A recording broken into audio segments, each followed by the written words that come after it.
সুন্দর গ্রাম ছিল। গ্রামটির নাম রসুলপুর। সেই গ্রামে পলাশ নামের একটি সাদাসিধে ছেলে ছিল।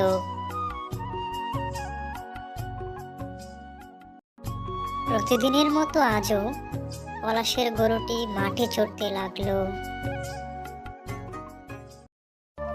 কিরে বাপধন, কই ছিলে এতক্ষণ?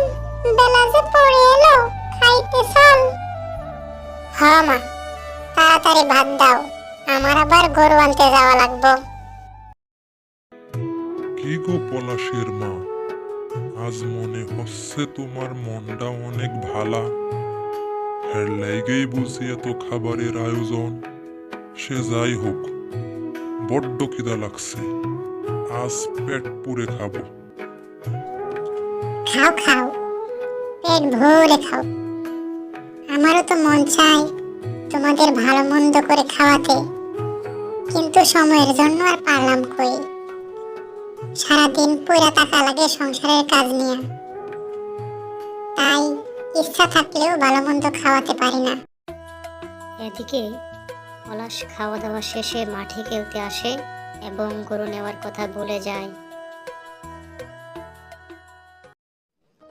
বিকেল গড়িয়ে সন্ধ্যা হতে থাকে, কিন্তু তখনও পলাশের গরু নেওয়ার কথা খেয়াল হয় না। সে খেলাতেই ব্যস্ত থাকে।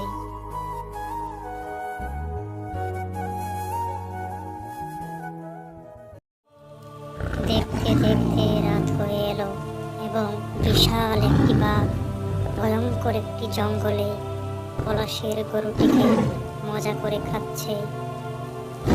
সে এক ভয়ঙ্কর দৃশ্য।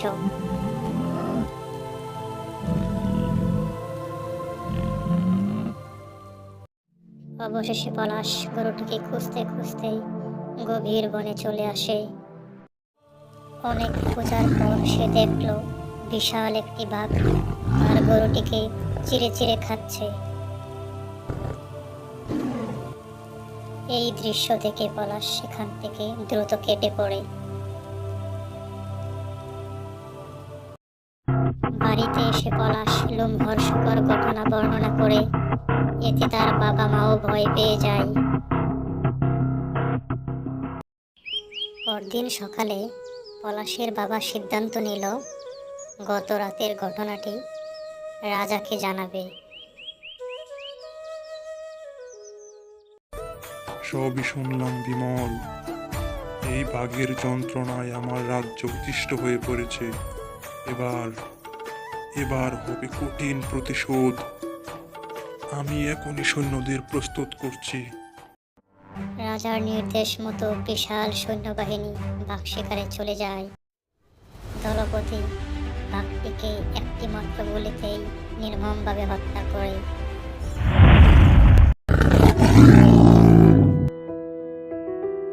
বাঘটি তার অপকর্মের সাজা পায় এবং গ্রামবাসীরা তার হাত থেকে রেহাই পায়।